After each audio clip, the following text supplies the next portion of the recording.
So is the Federal Reserve canceling interest rate hikes on the 22nd in March? That's the question everybody's asking. That's the question everybody is wondering. Today, what we'll do is we'll jump into what's going on with the Fed, their balance sheet, how them increasing their balance sheet, expanding their balance sheet is going to impact their decision on raising rates. Talk a little bit about that. We'll go over some technical analysis here on the charts. And then we'll go over some economic data that's being released this week that you guys need to be paying attention to. So if you guys are interested, stick around. If you guys find this information helpful, make sure to subscribe and like this video. That helps the channel quite a bit. And let's go ahead and jump right into it. So my name is Andrew with Facer Trading Academy. As you guys know, this week is going to be a very, very big week for the stock market. The reason being is because on Tuesday or Wednesday, I believe, we are seeing the FOMC. So the Federal Reserve is going to be raising rates, and they're going to be making their decision at 11 a.m. and that is Pacific Standard Time. So that is the probably single biggest thing happening this week. And then for the rest of March as well, obviously, because we have 1 week. So stuff to pay attention to, guys. The first thing we want to talk about is the Federal Reserve, right? So when they're expanding their balance sheet, there's 3 things that they can do to really kind of control inflation, right? The first is open market operations, which means either they're buying securities or selling securities, right? And so when they're expanding their balance sheet, so on the 22nd of February or even 27th of February, we were at 8.3 trillion. And then recently they expanded by 300 billion to $8.63 trillion on their balance sheet, right? So that in essence is them stimulating the economy, and kind of that came when the whole banking situation happened, right? When the banks started having problems. So that was the reaction that they had. They decided to expand their balance sheet. And so in turn, they're now wondering, well, they're not wondering, but everybody else is wondering, are we going to be still raising interest rates, right? So we already took one out of the 3 options that they have to control inflation, and they implemented it, right? The second option is the discount rate, right? Which is what the interest rate is, right? And so that is what the decision is going to be on Wednesday, as to whether we're going to be raising rates or not, right? And so a lot of people are saying because of the banking situation that we've seen, because it's put such a big financial strain on the banks, right? They don't want to see a banking collapse, right? More banks collapsing, right? So a lot of people are saying, maybe we should not be raising rates. Obviously, it's changed quite a bit since even our last video. So over the last week before this whole banking situation happened, right? We had 50 on the table. We had 25 on the table. We didn't even consider not raising rates. But now with the whole bank situations that are happening, we are definitely not doing 50. That's probably a guarantee. We're still sitting between 25 or even potentially pausing, right? Obviously, nobody knows until Jerome Powell makes that announcement. So you guys let me know what you guys think is going to happen in the comments below. Are we going to pause? Are we not raising rates, or are we still going to do 25 because, even though they increased their balance sheet, that gives us now the time and the ability to still raise rates, but not as aggressively, right? So instead of doing 50, we'll just do 25. We've increased the balance sheet, so we'll see how that all pans out. Or we just don't raise rates, the balance sheet increases, and we see how things pan out, right? So let me know in the comments below what you guys think. It'd be interesting to see kind of what the sentiment is around that. And the third is reserve requirements for banks as to how much money they need to keep in reserve.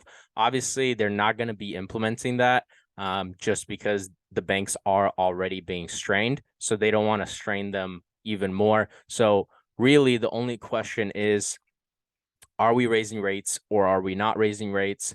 If we already implemented the open market operations tool to kind of control inflation, are we still going to be raising rates to help with that as well, right? Because if the balance sheet is increasing, right, inflation is not really being controlled, right? It is, but it's not. The inflation itself is not decreasing. The reason being is because more money was just infused into the economy, right? And so in essence, that's kind of what got us in this place in the first place, was the infusion of a lot of money, right? So as you guys can see, when we had stimulus checks being handed out, we had a lot of money being infused into the economy. And then over time, obviously, the balance sheet expands, decreases, expands, decreases. We were just on that way to decreasing as inflation was coming down. But obviously we had to do something. The Fed decided that this was probably the best option. So let me know in the comments down below.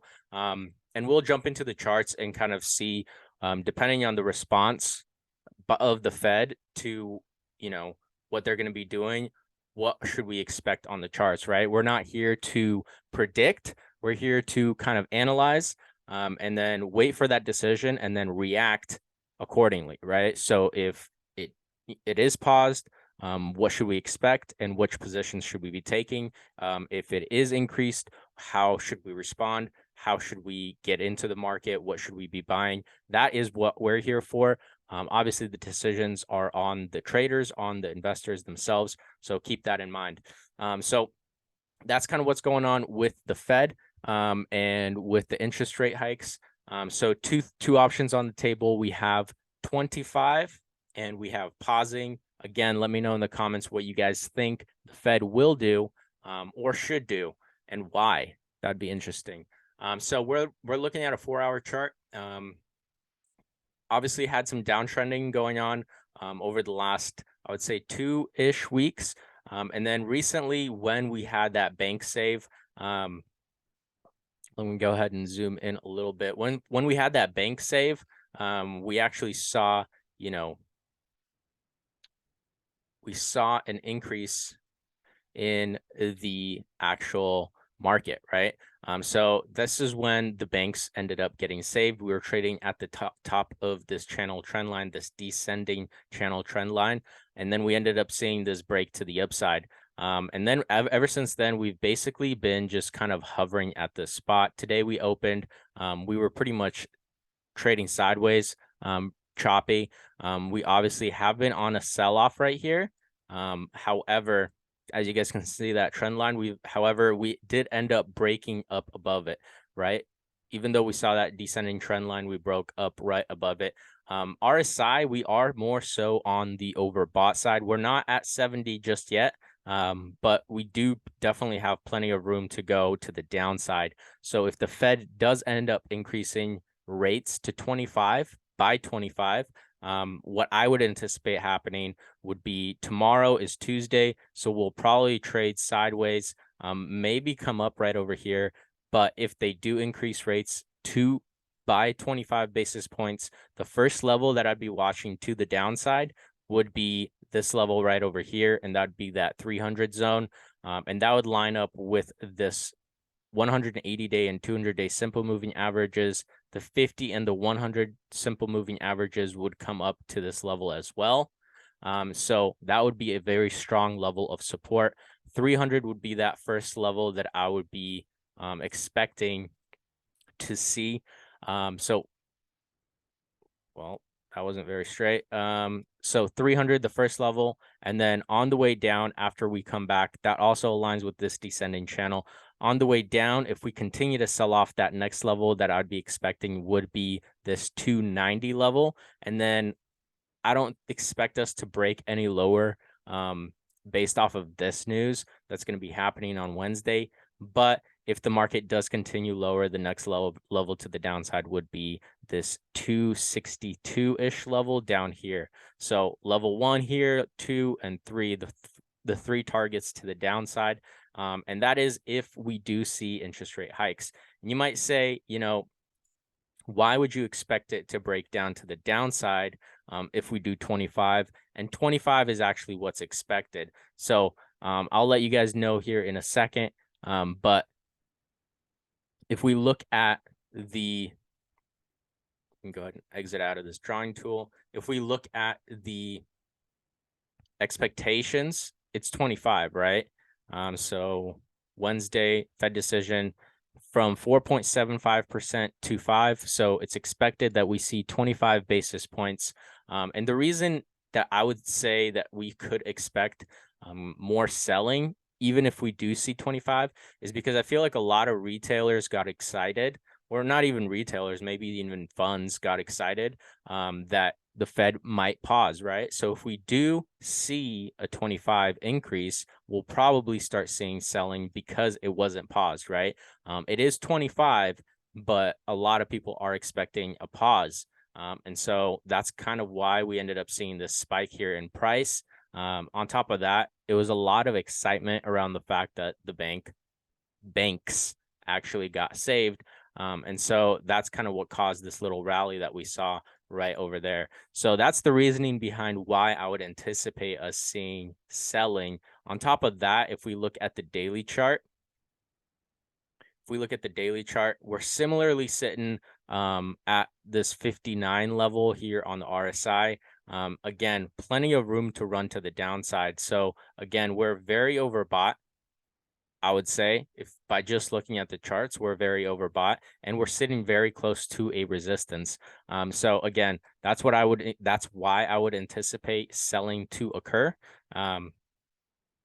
if rates do get increased, right? On the flip side of things, if rates do not get increased, we're going to look at the daily chart, but the first level on the 4-hour chart that we'd be looking at is this 310 zone. And obviously we could possibly even get there tomorrow. I wouldn't anticipate it. Again, I do anticipate we trade sideways, maybe a little bit up along this trend line. But I don't anticipate that we're going to be seeing another pop up to the upside before the announcement. But again, 310 would be the first level to the upside. To see the bigger levels, we're going to have to jump into the daily chart just because we haven't been at those highs in a very long time. And so it would be very difficult to say that, I'm expecting to see this level, but 338 approximately, that would be that second level. So 310 would be this first level, 338, 340 would be that next level. So we'd hit up here, consolidate, because this is a resistance zone for us. And then if we do see a lot of positive catalysts, a pause in the interest rates, and then more positive catalysts and inflation coming down, the next move up would be up here. So those are the two directions that I would be paying attention to. Again, if rates do get increased by 25, I anticipate us coming down. So this is the 25 basis point and scenario. We come down to 290-ish. And then possibly even after that, head down to 260. Or if we get no hike,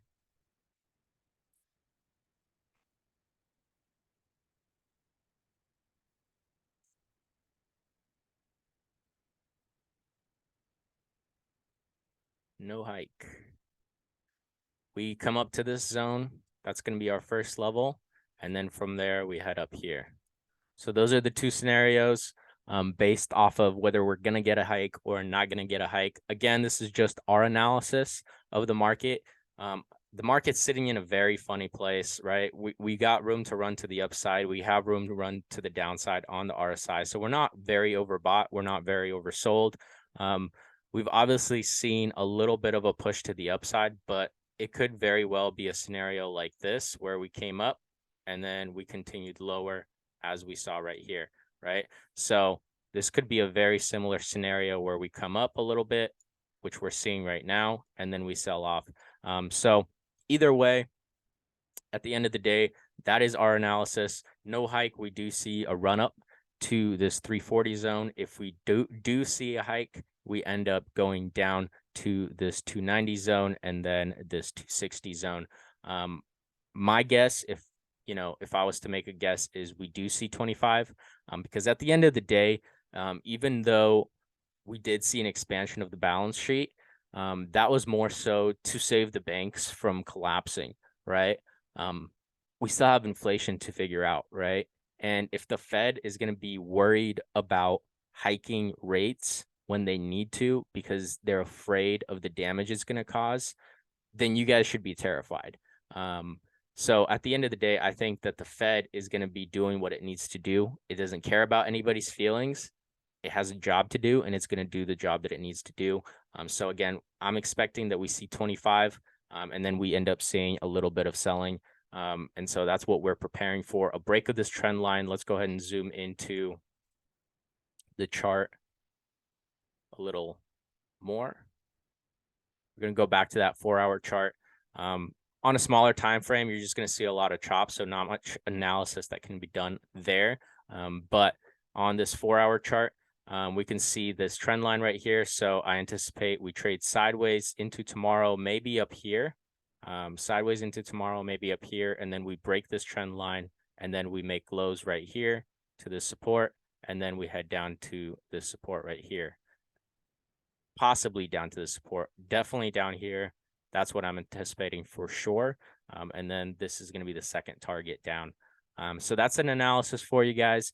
Obviously, do your own due diligence. This is just our thoughts and kind of what we're watching and what we're expecting and the plays that we're expecting to do. So what we're going to be buying and selling in these scenarios. If you guys watched some of our videos and if you guys have made it this long in the video, then we are willing to share.